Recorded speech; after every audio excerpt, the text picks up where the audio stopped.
Ассалаумағалейкум қазақ елі мынау жас ұлтшылдардың офистары жиналып отырған. Қараңыздар, міне сол жастарға арналған ойын. Бұл жерде жақындачы. Мысалы, мынау Туран бірлігі қатысты, Қазақстан, Түркия, Азербайджан, Түркменистан осындай ойындар арнап жасады жастарға. Осы жерге студенттер жиналып, осындай Туран дүниесін таныстырады, айтады. Енді қараңыздар, бұл ұлтшылдар партиясы деп аталады, кәдімгі ұлтшылдар парламентте 30% отыр.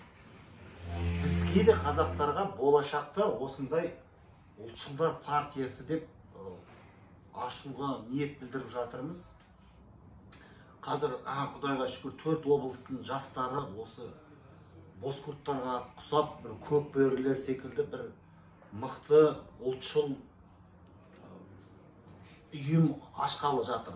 Сол жобаға қосылам деген азаматтар жас ұлтшылдар, жас көк бөрілер, жас көк жалдар қосылам десеңіздер, хабарласыңыздар.